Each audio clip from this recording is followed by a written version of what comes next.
Hi, my name is Dr. Ken Tyndall and I'm the CTO and co-founder of Canis Automotive Labs. I want to talk now about a new CAN hardware innovation that can provide much of the CAN security discussed so far, but with much less complexity. It's called CAN-HG and is an augmentation of CAN frames to carry much more data and provide security in hardware. In fact, the H stands for high speed and the G stands for guarded. The way it works is to add out-of-band data into the spare space in a CAN frame. One of the problems of moving to a new CAN bus protocol is compatibility with existing CAN 2.0 devices.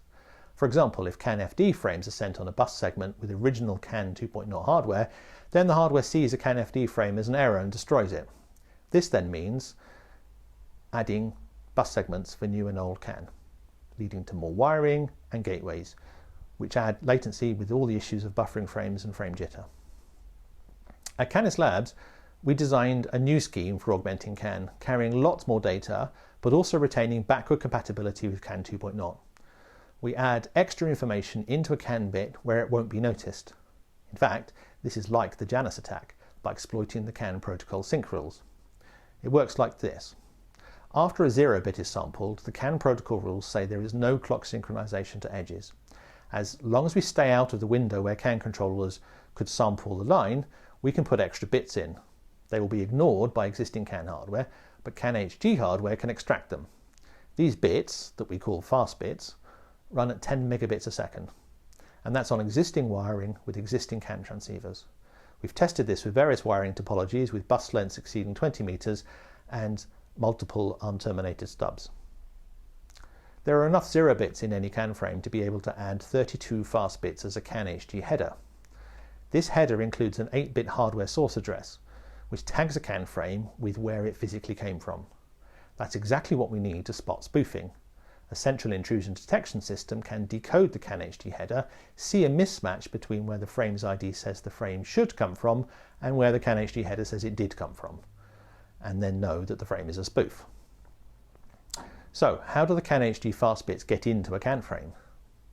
Two ways. Either the frame is generated from a CAN-HG controller, or the fast bits are injected into the CAN signal coming from an existing on-chip CAN controller. This is done with a small CAN-HG bus guardian chip. It requires only a few thousand logic gates and could even be integrated into a CAN transceiver.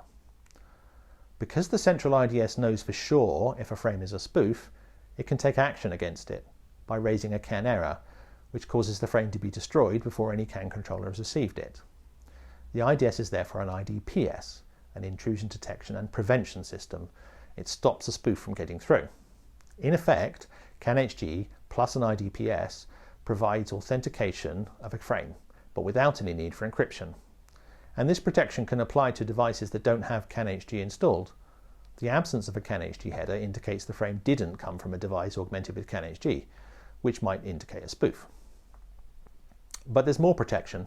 The bus guardian contains a bus switch that disconnects the host from the CAN transceiver. This is controlled by the IDPS via a command sent over CAN bus with a special command encoded using fast bits. After a spoofing attack is detected, then the IDPS can send a message to the bus guardian hardware to tell it to flip the switch and disconnect the host. This can be used to prevent all kinds of other attacks too. The IDPS can apply rules just like a security gateway does, detecting things like bus flood attacks and directly shutting off the attacker. And inside the bus guardian is a logic block called a PAD, a protocol attack detector, that spots CAN protocol attacks on the CAN TX line and shuts the attacker down automatically. CAN-HG is useful for more than just security.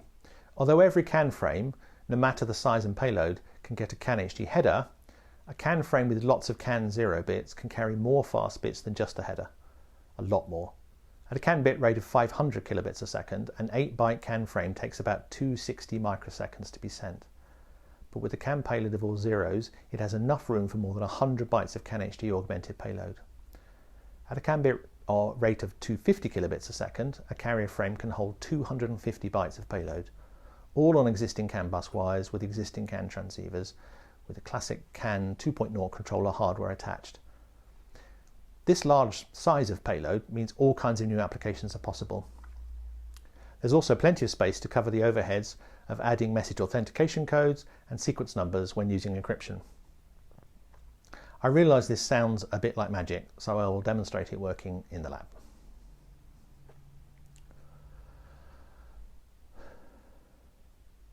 Here are a couple of CAN-HD development cards we use for testing.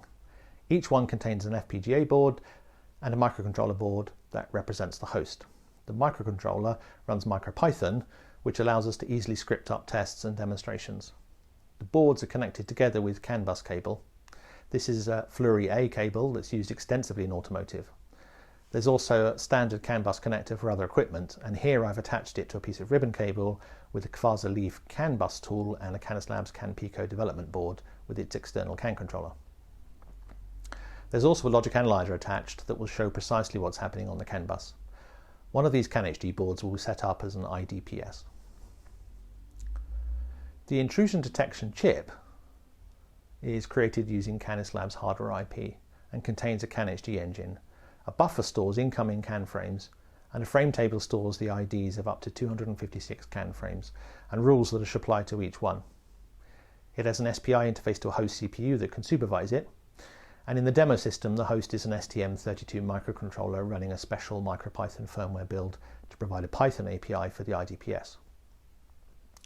In this demonstration there are two senders and an IDPS. The IDPS runs on one CAN-HD board and has an address of 1. The other CAN-HD board has an address of 2 and is allowed to send a CAN frame with ID 0x123. The CAN Pico board is allowed to send a CAN frame with ID 0x124. We will see what happens when each board tries to spoof the other's frame. Let's set up the IDPS. We give it a CAN-HD address of 1 and tell it to automatically block attackers. We tell the IDPS what CAN frames there are. There is a frame with ID 0x123 that comes from address 2. There's also a frame with ID 0x124 that comes from hardware without CAN-HD augmentation, so it should have no address. We can send a frame from the CAN-HD board. Let's arm the logic analyzer and send. The busmaster tool has seen the frame. And the logic analyzer shows it has a CAN-HD header. The IDPS has also received the frame, and it shows it came from address 2. That's all correct. Let's see what happens when the CAN-HD board tries to spoof frame 124. Let's arm the logic analyzer and press send. We can see the spoof frame got destroyed. Then the IDPS sent a block command and no further attempts to transmit happened because the sender was cut off. The busmaster tool shows this block command frame, or at least the pure CAN part of it. Let's look at the CAN Pico attempting to spoof a frame. Let's arm the logic analyzer and send. Here we see that the spoof frame didn't get through. It carried on resending until it went bus off. This is because there's no bus guardian hardware on the sender, so nothing to disconnect it from CAN other than the CAN protocol going bus off. And so the block messages are ignored. Without the bus guardian on an attacker, we only do as well as encryption. We can stop an identified spoof, we can't prevent a denial of service attack. CAN-HD carrier frames can carry much bigger payloads than normal CAN 2.0 frames, and without disrupting existing CAN hardware. I'll show that here. I have a predefined payload of 91 bytes.